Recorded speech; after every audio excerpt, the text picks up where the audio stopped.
ओम शांति 3/9/2024 प्रातः मुरली। ओम शांति। बाप दादा मधुबन। बाबा आज कह रहे हैं, मीठे बच्चे, तुम्हें किसी भी पतित देहधारियों से प्यार नहीं रखना है, क्योंकि तुम पावन दुनिया में जा रहे हो। एक बाप से प्यार करना है। मीठे बच्चे, तुम्हें किसी भी पतित देहधारियों से प्यार नहीं रखना है, क्योंकि तुम पावन दुनिया में जा रहे हो। एक बाप से प्यार करना है। प्रश्न, तुम बच्चों को किस चीज़ से तंग नहीं होना है और क्यों? उत्तर, तुम्हें अपने इस पुराने शरीर से ज़रा भी तंग नहीं होना है, क्योंकि ये शरीर बहुत बहुत वैल्यूएबल है। आत्मा इस शरीर में बैठ बाप को याद करके बहुत बड़ी लॉटरी ले रही है। बाप की याद में रहेंगे तो खुशी की खुराक मिलती रहेगी। ओम शांति। मीठे मीठे रूहानी बच्चे, अब दूर देश के रहने वाले फिर दूर देश के पैसेंजर्स हो। हम आत्माएं हैं और अभी बहुत दूर देश जाने का पुरुषार्थ कर रहे हैं। ये सिर्फ तुम बच्चे ही जानते हो कि हम आत्माएं दूर देश की रहने वाली है, और दूर देश में रहने वाले बाप को भी बुलाते हैं कि आ करके हमको भी वहाँ दूर देश में ले जाओ। अब दूर देश का रहने वाला बाप तुम बच्चों को वहाँ ले जाते हैं। तुम रूहानी पैसेंजर्स हो, क्योंकि इस शरीर के साथ हो ना। रूह ही ट्रैवलिंग करेगी, शरीर तो यहाँ ही छोड़ देगी। बाकी रूह ही ट्रैवलिंग यात्रा करेगी। रूह कहाँ जाएगी? अपने रूहानी दुनिया में। यह है जिस्मानी दुनिया, वो है रूहानी दुनिया। बच्चों को बाप ने समझाया है, अब घर वापस जाना है, जहाँ से पार्ट बजाने यहाँ आए हैं। ये बहुत बड़ा मांडवा अथवा स्टेज है। स्टेज पर एक्ट करके पार्ट बजाकर फिर सबको वापस जाना है। नाटक जब पूरा होगा तब तो जाएंगे ना। अभी तुम यहाँ बैठे हो, तुम्हारा बुद्धि योग घर और राजधानी में है। ये तो पक्का पक्का याद कर लो, क्योंकि ये तो गायन है, अंतमति सो गति। अभी यहाँ तुम पढ़ रहे हो, जानते हो भगवान शिव बाबा हमको पढ़ाते हैं। भगवान तो सिवाय इस पुरुषोत्तम संगम युग के कभी पढ़ाएंगे नहीं। 5,500 वर्ष में निराकार भगवान बाप एक ही बार आकर पढ़ाते हैं। ये तो तुमको पक्का निश्चय है। पढ़ाई भी कितनी सहज है। अब घर जाना है। उस घर से तो सारी दुनिया का प्यार है। मुक्ति धाम में जाना तो सब चाहते हैं, परंतु उसका भी अर्थ नहीं समझते हैं। मनुष्यों की बुद्धि इस समय कैसी है और तुम्हारी बुद्धि अभी कैसी बनी है, कितना फर्क है। तुम्हारी है स्वच्छ बुद्धि, नंबरवार पुरुषार्थ अनुसार। सारे विश्व के आदि मध्य अंत का नॉलेज तुमको अच्छी तरह है। तुम्हारे दिल में यह है कि हमको अब पुरुषार्थ कर नर से नारायण ज़रूर बनना है। यहाँ से तो पहले अपने घर में जाएंगे ना, तो खुशी से जाना है। जैसे सतयुग में देवताएं खुशी से एक शरीर छोड़ दूसरा लेते हैं, वैसे इस पुराने शरीर को भी खुशी से छोड़ना है। इनसे तंग नहीं होना है। क्योंकि ये बहुत वैल्यूएबल शरीर है। इस शरीर द्वारा ही आत्मा को बाप से लॉटरी मिलती है। हम जब तक पवित्र नहीं बने हैं तो घर जा नहीं सकेंगे। बाप को याद करते रहेंगे तभी उस योग बल से पापों का बोझा उतरेगा, नहीं तो बहुत सज़ा खानी पड़ेगी। पवित्र तो ज़रूर बनना है। लौकिक संबंध में भी बच्चे कोई गंदा पतित काम करते हैं तो बाप गुस्से में आकर लाठी से भी मार देते हैं, क्योंकि बेकायदे पतित बने हैं। किसके साथ भी बेकायदे प्यार रखते हैं तो भी माँ बाप को अच्छा नहीं लगता। यह बेहद का बाप फिर कहते हैं, तुम बच्चों को यहाँ तो रहना नहीं है, अभी तुमको जाना है नई दुनिया में।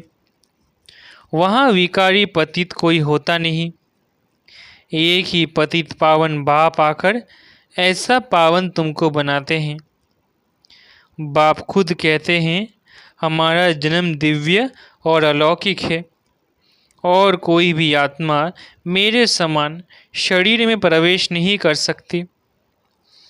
भल धर्म स्थापक जो आते हैं उनकी आत्मा भी प्रवेश करती है, परंतु वो बात ही अलग है। हम तो आते ही है सबको वापस ले जाने के लिए। वो तो ऊपर से उतरते हैं नीचे अपना पार्ट बजाने। हम तो सबको ले जाते हैं, फिर बतलाते हैं कि तुम कैसे पहले पहले नई दुनिया में उतरेंगे। उस नई दुनिया सत्युग में बगुला कोई भी होता नहीं।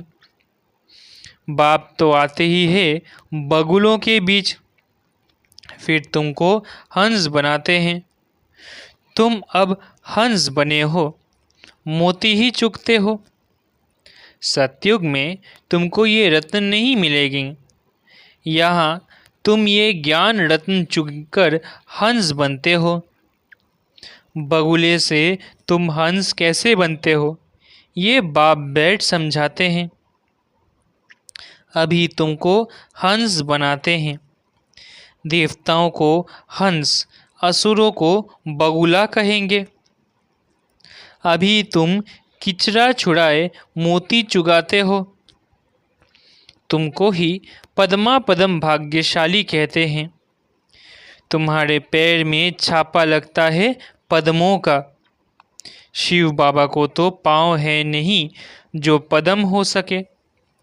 वो तो तुमको पद्मा पद्म भाग्यशाली बनाते हैं। बाप कहते हैं, मैं तुमको विश्व का मालिक बनाने आया हूँ। ये सब बातें अच्छी रीति समझने की है। मनुष्य ये तो समझते हैं ना स्वर्ग था, परंतु कब था फिर कैसे होगा वो पता नहीं है। तुम बच्चे अब रोशनी में आए हो, वो सब है अंधियारे में। ये लक्ष्मी नारायण विश्व के मालिक कब कैसे बने ये पता ही नहीं है। 5000 वर्ष की बात है। बाप बैठकर समझाते हैं, जैसे तुम आते हो पार्ट बजाने, वैसे मैं भी आता हूँ। तुम निमंत्रण देकर बुलाते हो, हे बाबा हम पतितों को आकर पावन बनाओ। और किसको भी ऐसे नहीं कहेंगे। अपने धर्म स्थापक को भी ऐसे नहीं कहेंगे कि आकर सबको पावन बनाओ। क्राइस्ट अथवा बुद्ध को थोड़े ही पतित पावन कहेंगे। गुरु वो जो सद्गति करे, वो तो आते हैं। उनके पिछाड़ी सबको नीचे उतरना है। यहाँ से वापस जाने का रास्ता बतलाने वाला, सर्व का सद्गति करने वाला अकाल मूर्त एक ही बाप है। वास्तव में सद्गुरु अक्षर ही राइट है। तुम सबसे राइट अक्षर फिर भी सिख लोग बोलते हैं। बड़ी बड़ी आवाज़ से कहते हैं सद्गुरु अकाल। बड़ी ज़ोर से धुन लगाते हैं। सद्गुरु अकाल मूर्त कहते हैं। मूर्त ही नहीं हो तो वो फिर सद्गुरु कैसे बनेंगे। सद्गति कैसे देंगे? वो सद्गुरु स्वयं ही आकर अपना परिचय देते हैं। मैं तुम्हारे मिसल जन्म नहीं लेता हूँ, और तो सब शरीरधारी बैठ सुनाते हैं। तुमको अशरीरी रूहानी बाप बैठ समझाते हैं। रात दिन का फर्क है। इस समय मनुष्य जो कुछ करते हैं वो रॉन्ग ही करते हैं, क्योंकि रावण की मत पर है ना। हर एक में 5 विकार है। अभी रावण राज्य है। ये बातें डिटेल में बाप बैठ समझाते हैं। नहीं तो सारी दुनिया के चक्र का मालूम कैसे पड़े? ये चक्र कैसे फिरता मालूम पड़ना चाहिए ना। ये भी तुम नहीं कहते हो कि बाबा समझाओ, आप ही बाप समझाते रहते हैं। तुमको एक भी प्रश्न पूछने का नहीं रहता। भगवान तो बाप है। बाप का काम है सब कुछ आपे ही सुनाना, आपे ही सब कुछ करना। बच्चों को स्कूल में बाप आपे ही बिठाते हैं, नौकरी पर लगाते हैं, फिर उनको कहते हैं 60 वर्ष बाद ये सब छोड़ भगवान का भजन करना, वेद शास्त्र आदि पढ़ना, पूजा करना। तुम आधा कल्प पुजारी बने, फिर आधा कल्प के लिए पूज्य बनते हो। पवित्र कैसे बनो, उसके लिए कितना सहज समझाया जाता है। फिर भक्ति बिल्कुल छूट जाती है। वो सब भक्ति कर रहे हैं, तुम ज्ञान ले रहे हो। वो रात में है, तुम दिन में जाते हो, अर्थात स्वर्ग में। गीता में लिखा हुआ है मन मना भव। ये अक्षर तो मशहूर है।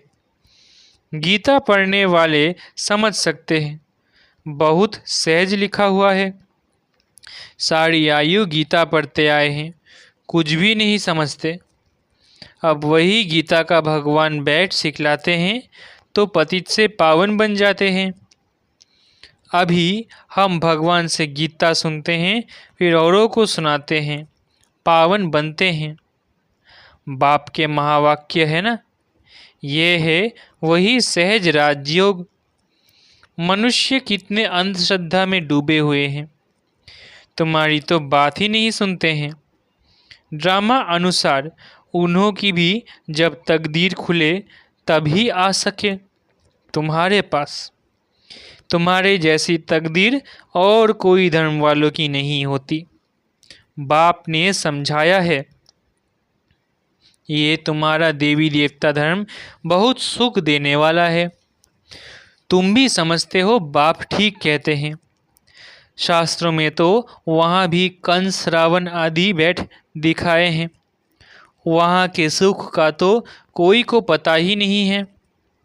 भल देवताओं को पूजते हैं, परंतु बुद्धि में कुछ नहीं बैठता। अब बाप कहते हैं, बच्चे मुझे याद करते हो? ऐसे कभी सुना कि बाप बच्चे को कहे कि तुम मुझे याद करो? लौकिक बाप कभी ऐसे याद कराने का पुरुषार्थ कराते हैं क्या? ये बेहद का बाप बैठ समझाते हैं। तुम सारे विश्व के आदि मध्य अंत को जानकर चक्रवर्ती राजा बन जाएंगे। पहले तुम जाएंगे घर, फिर आना है पाटधारी बनकर। अभी किसको भी पता नहीं पड़ेगा कि ये नई आत्मा है या पुरानी आत्मा है। नई आत्मा का नामाचार ज़रूर होता है। अभी भी देखो कोई कोई का कितना नामाचार होता है। मनुष्य ढेर आ जाते हैं, बैठे बैठे अनायास ही आ जाते हैं, तो वो प्रभाव पड़ता है। बाबा भी इसमें अनायास ही आते हैं, तो वो प्रभाव पड़ता है। वो भी नई आत्मा आती है तो पुरानों पर प्रभाव होता है। टाल टालियाँ निकलती जाती है तो उनकी महिमा होती है। किसको पता नहीं रहता है कि इनका नामाचार क्यों है। नई आत्मा होने से उनमें कशिश होती है। अभी तो देखो कितने ढेर झूठे भगवान बन गए हैं। इसलिए गायन है, सच की बेड़ी हिलती डुलती है लेकिन डूबती नहीं। तूफान बहुत आते हैं, क्योंकि भगवान खिवैया है ना। बच्चे भी हिलते हैं, नाव को तूफान बहुत लगते हैं। और सत्संगों में तो ढेर जाते हैं, परंतु वहाँ कभी तूफान आदि की बात नहीं आती। यहाँ अबलाओं पर कितने अत्याचार होते हैं, परंतु फिर भी स्थापना तो होनी है। बाप बैठ समझाते हैं, हे आत्माएं, तुम कितनी जंगली कांटे बन पड़े हो। दूसरों को कांटा लगाते हो तो तुमको भी कांटा लगता है। रिस्पॉन्ड तो हर बात का मिलता है। वहाँ दुख की छीछी बातें कोई होती नहीं, इसलिए उनको कहा ही जाता है स्वर्ग। मनुष्य स्वर्ग और नरक कहते हैं, परंतु समझते नहीं हैं। कहते हैं फलाना स्वर्ग गया। ये कहना भी वास्तव में रॉन्ग है। निराकारी दुनिया को कोई हेवन नहीं कहा जाता है, वो है मुक्ति धाम। ये फिर कहते हैं स्वर्ग में गया। अभी तुम जानते हो ये मुक्ति धाम आत्माओं का घर है। जैसे यहाँ घर होते हैं भक्ति मार्ग में जो बहुत धनवान होते हैं, तो कितने ऊंचे मंदिर बनाते हैं। शिव का मंदिर देखो कैसे बनाया हुआ है। लक्ष्मी नारायण का भी मंदिर बनाते हैं तो सच्चे जेवर आदि कितने होते हैं। बहुत धन रहता है। अभी तो झूठ हो गया है। तुम भी आगे कितने सच्चे जेवर पहनते थे। अभी तो गवर्नमेंट के डर से सच्चा छिपाए झूठ पहनते रहते हैं। वहाँ तो है सच ही सच, झूठा कुछ भी होता नहीं। यहाँ सच्चा होते भी छिपाकर रखते हैं। दिन प्रतिदिन सोना महंगा होता रहता है। वहाँ तो है ही स्वर्ग। तुमको सब कुछ नया मिलेगा। नई दुनिया में सब कुछ नया। अथाह धन था। अभी तो देखो हर एक चीज़ कितनी महंगी हो गई है। अभी तुम बच्चों को मूल वतन से लेकर सब राज समझाया है। मूल वतन का राज बाप बिगर कौन समझाएंगे। तुमको भी फिर टीचर बनना है। गृहस्थ व्यवहार में भी भल रहो, कमल फूल समान पवित्र रहो। औरों को भी आप समान बनाएंगे तो बहुत ऊंच पद पा सकते हैं। यहाँ रहने वालों से भी ऊंच पद पा सकते हैं। नंबरवार तो है ही। बाहर में रहते हुए भी विजय माला में पिरो सकते हैं।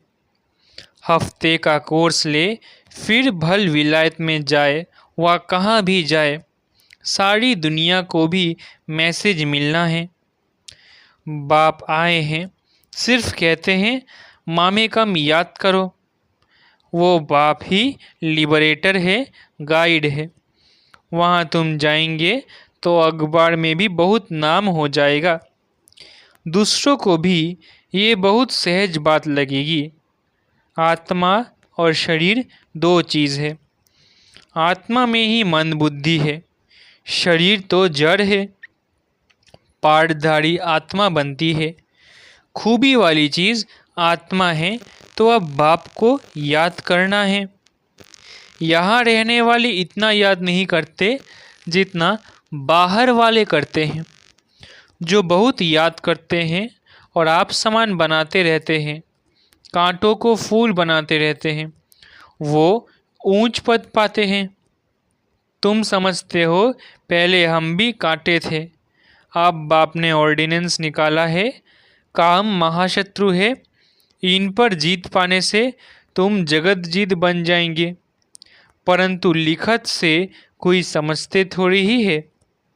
अभी बाप ने समझाया है।